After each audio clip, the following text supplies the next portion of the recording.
স্বাগত বাংলাদেশ এখনে। আপনাদের সঙ্গে আছি আমি অনুপম দেব। কথা বলতে আজ স্টুডিওতে উপস্থিত আছেন বাংলাদেশ আওয়ামী লীগের সাংগঠনিক সম্পাদক আহমদ হোসেন। স্বাগত আপনাকে।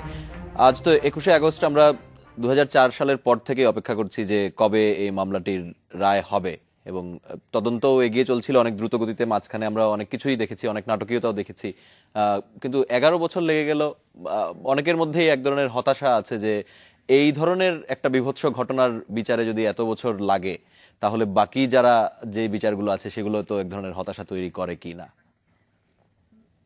আপনাকে ধন্যবাদ। আজকের 21শে আগস্ট একটি আমাদের সুখের মাস, এমনিতে তো সুখের মাস। একটি বেদনা থেকে আরেকটি বেদনা। একটি জাতি যখন সুখে মুহ্যমান, 15ই আগস্ট ভয়াবহ হত্যাকাণ্ড, ভয়ঙ্কর হত্যাকাণ্ড, এবং পৃথিবীর ইতিহাসে, রাজনৈতিক ইতিহাসে আমরা এটা খুঁজে পাই না যে এই ধরনের হত্যাকাণ্ড। অ্যাসাসিনেশন, পলিটিক্যাল অ্যাসাসিনেশন হয়েছে। মহাত্মা গান্ধী অ্যাসাসিনেটেড হয়েছেন, লিয়াকত আলী খান পাকিস্তানের, তিনিও অ্যাসাসিনেটেড হয়েছেন, কেনেডিও এভাবে নিহত হয়েছেন। কিন্তু রাতে ঘুমন্ত অবস্থায় দেশের জনক, দেশের প্রেসিডেন্ট একেবারে বঙ্গবন্ধু সহ একটা পরিবারের লাস্ট মেম্বার, একেবারে 8 বছরের শিশু সন্তান শেখ রাসেল সহ সমস্ত বাড়ির সব সদস্যকে, এবং কাজের লোক তাদের সহ হত্যা করা হয়েছে। এখানে এর ঠিক 2004 সনে আমরা যখন সারা দেশ জুড়ে যখন সুখ দিবস পালন করছি, সুখের কর্মসূচি পালন করছি, ঠিক 4-5 দিন পরেই 21শে আগস্ট আরেকটি ঘটনা, একই ঘটনা, একই নেচার, হত্যার নেচার কিন্তু একই, এবং উদ্দেশ্য ছিল ওই 15 আগস্টে যিনি বেঁচে ছিলেন তাকেও শেষ করে দেয়া। 15 আগস্টে সকলকে মারার উদ্দেশ্য ছিল যে পরবর্তী প্রজন্মে যাতে বঙ্গবন্ধুর কোনো উত্তরাধিকার না থাকে, সেই জন্য লিডারশিপ শূন্য করা। কিন্তু দেখেন, এখানে কিন্তু আল্লাহর অস্তিত্ব খুঁজে পাওয়া যায়। কোনো কোনো ক্ষেত্রে আল্লাহ তার অস্তিত্বকে জানান দেন। বঙ্গবন্ধু কন্যা প্রধানমন্ত্রী শেখ হাসিনা এবং ছোট বোন শেখ রেহানা তারা বেঁচে ছিলেন বলেই আজকে কিন্তু বাংলাদেশ মুক্তিযুদ্ধের বাংলাদেশ হয়েছে এবং বঙ্গবন্ধু হত্যার বিচার হয়েছে। ঠিক 21শে আগস্টেও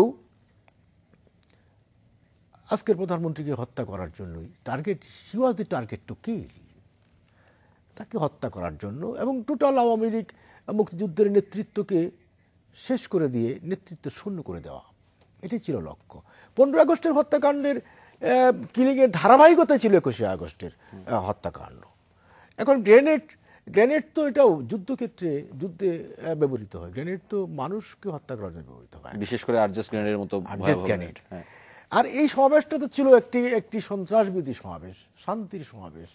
এর আগে আপনি জানেন যে ব্রিটিশ হাই কমিশনার যখন সিলেটে গেলেন, সেখানে কিন্তু ঠিক একইভাবে গ্রেনেড বিস্ফোরিত হয়েছে, গ্রেনেড নিক্ষিপ্ত হয়েছে। বাট লাকিলি আপনার ব্রিটিশ হাই কমিশনার বেঁচে গেছেন, 5 জন নিহত হয়েছিলেন। ঠিক এই সন্ত্রাসী কর্মকাণ্ডের প্রতিবাদেই কিন্তু এই সমাবেশটা ছিল। কিন্তু আজকে দেখেন, এই যে আপনি বললেন কত বছর লেগেছে, 11 বছর হয়ে গেছে। 11 বছর হয়ে গেছে। কিন্তু আমরা তো দেখেছি যে তখন ক্ষমতায় ছিল বিএনপি, জামাত। আজকে বিরোধী দলের বিএনপি চেয়ারপারসন খালেদা জিয়া তখন প্রধানমন্ত্রী ছিলেন। একটা গভর্নমেন্টের ডাইরেক্ট প্রোটেকশনে, ডাইরেক্ট পৃষ্ঠপোষকতায় 21শে আগস্টের এই হত্যাকাণ্ড সংঘটিত হয়েছে। আমি শ্রদ্ধার সাথে স্মরণ করি বেগম আইভি রহমানকে। তাকে দেখেছি কাছে থেকে, কি হৃদয়মান মহিলা ছিলেন, কি তার টেক, কি তার ডেডিকেশন, কি তার দেশপ্রেম। তিনি নিহত হয়েছেন সেদিন।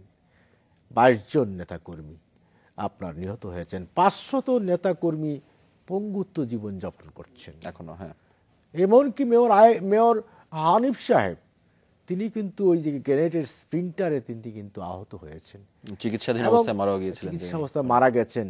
ওই যে মাথায় যে স্প্রিন্টারটা ঢুকেছিল, এটা তিনি আর অপসারণ করতে পারেননি। এবং এইটাকে কিন্তু নেতা কর্মীদের, নেতার প্রতি, বঙ্গবন্ধু কন্যা শেখ হাসিনার প্রতি নেতাকর্মীদের যে ভালোবাসার প্রকাশ ঘটেছে। কিন্তু এই যে মঞ্চে মানব ঢাল তৈরি করে নেতাকে রক্ষা করা, নেত্রীকে রক্ষা করার যে প্রাণান্তকর প্রয়াস এবং যে নজির তারা স্থাপন করেছেন, যে ওই গ্রেনেড গুলি আমার গায়ে লাগুক, তবু আমার নেত্রীর গায়ে যাতে না লাগে। ভাই আমরা যদি একটু প্রশ্নটায় আসি যে 11 বছর কেটে 11 গেল। বছর লেগেছে। দেখেন, আপনি তো জানেন যে জজমিয়া নাটকের কথা। এই নাটক তৈরি করেছে কে? বিএনপি, জামাত। তাদেরকে আড়াল করার জন্য, আসল খুনিদেরকে আড়াল করার জন্য। আসল খুনি তারা নিজেরাই। আপনি কি জানেন যে আপনার সেখানে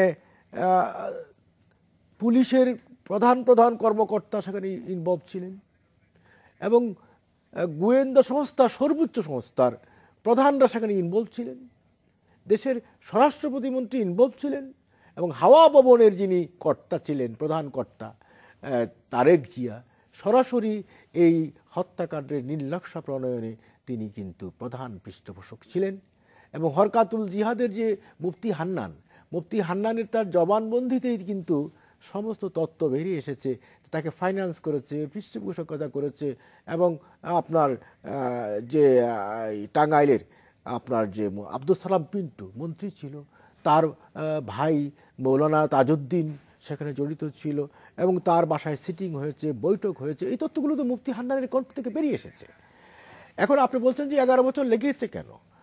বিএনপি জামাতের সময় তো আপনার তারা জজমিয়ার নাটক করেছে, সেখানে সেগুলো তো হওয়ার কথা ছিল না। এটা সেই টাইমটা কিল হয়ে গেছে।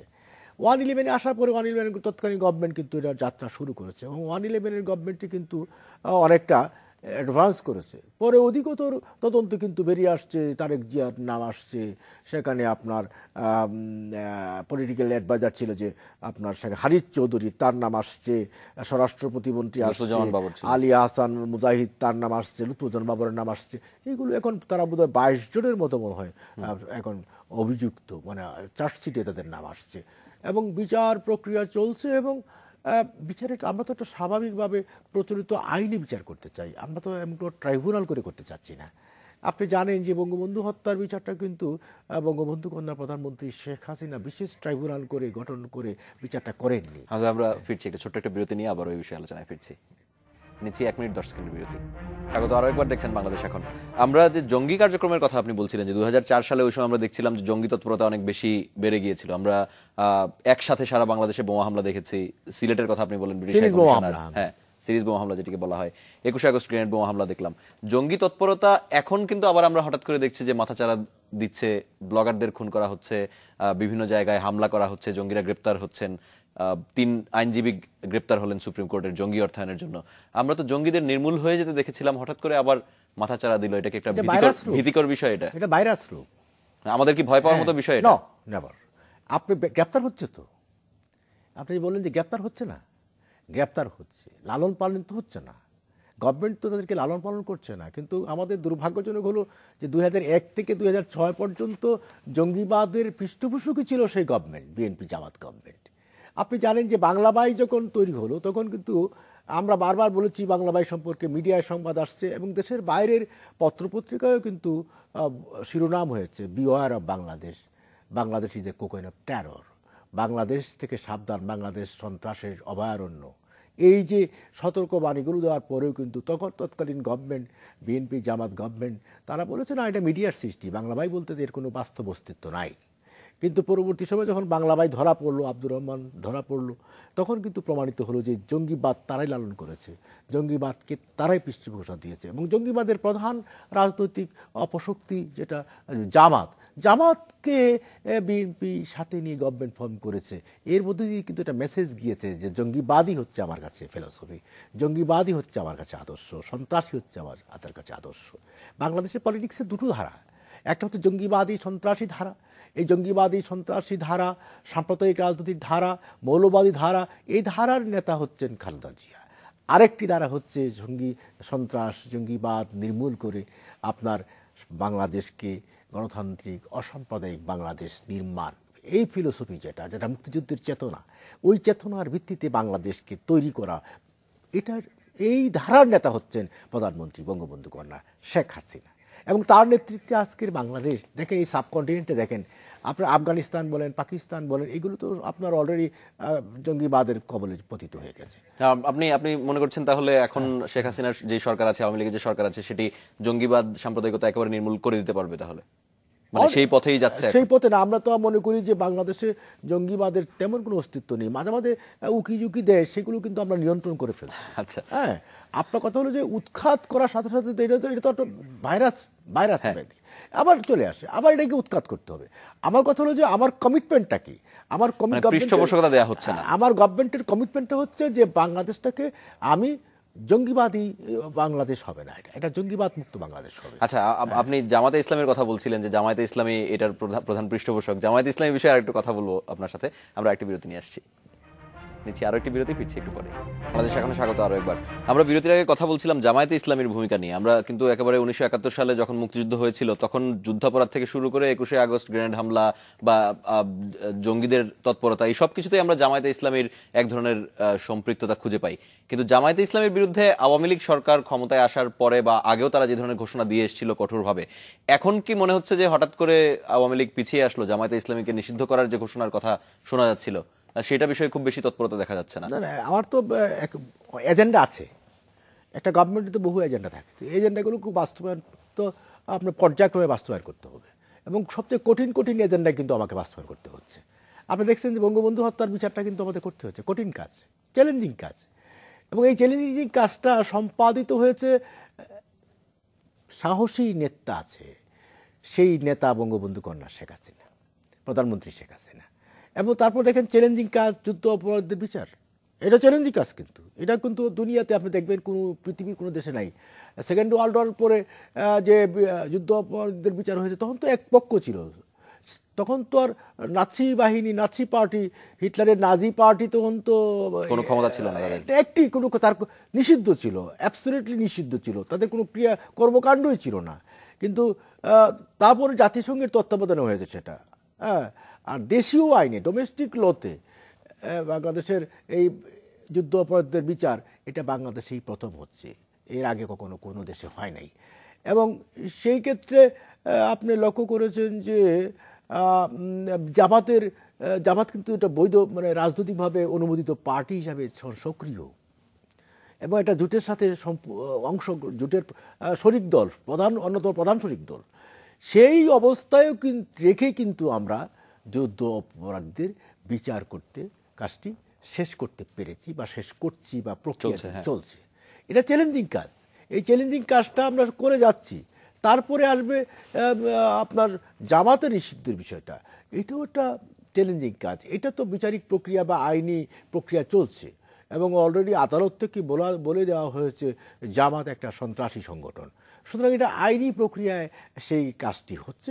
আমরা আশা করি এটা আইনের মাধ্যমে বিচার বিভাগ থেকেই এই ধরনের একটা সিদ্ধান্ত আসতে পারে।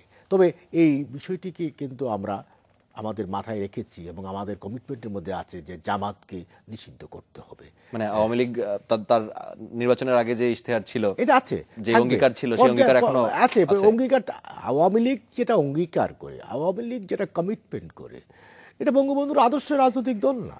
আর আপনি জানেন বঙ্গবন্ধু যে কথা বলতেন সেটা করতেন, কারণ জনগণের যে কনফিডেন্সটা বঙ্গবন্ধু অর্জন করেছিলেন। কেন পিপুলে তো কনফিডেন্স ছিল কেন বঙ্গবন্ধুর ব্যাপারে, যে বঙ্গবন্ধু যেটা বলেন সেখান থেকে তিনি সরে আসেন না, বিট্রে করেন না, পিপলের সাথে কমিটমেন্ট করে তিনি বিট্রে করেন না। ঠিক বঙ্গবন্ধু কন্যা শেখ হাসিনা কিন্তু একই রকম, এই রক্ত থেকে রক্ত কথা বলে। কাজেই বঙ্গবন্ধুর আদর্শে এবং রক্তের উত্তরাধিকার বঙ্গবন্ধু কন্যা শেখ হাসিনা ঠিক পিতার মতোই, তিনি ওয়াদা করেন, কমিটমেন্ট করেন, এবং কমিটমেন্ট থেকে তিনি সরে আসেন না, এবং কমিটমেন্ট অনুযায়ী তিনি কাজ করেন। তিনি যেটা বলেছিলেন যুদ্ধ অপরাধীদের বিচার করবেন, তিনি করছেন।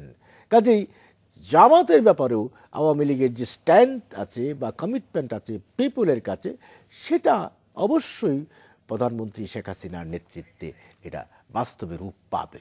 তবে সেই পর্যন্ত আপনাকে ধৈর্য সহকারে অপেক্ষা করতে হবে। বাঙালি জাতি অনেক ধৈর্যশীল, আসলে অনেক বছর ধরে অপেক্ষা করছে, আশা করি অপেক্ষা করবে কি হয় দেখার জন্য। আপনাকে অনেক ধন্যবাদ আমাদের সাথে। আপনাকে অনেক ধন্যবাদ। এই ছিল বাংলাদেশ এখন, দেখা হবে আগামীকাল একই সময়ে। শুভরাত্রি।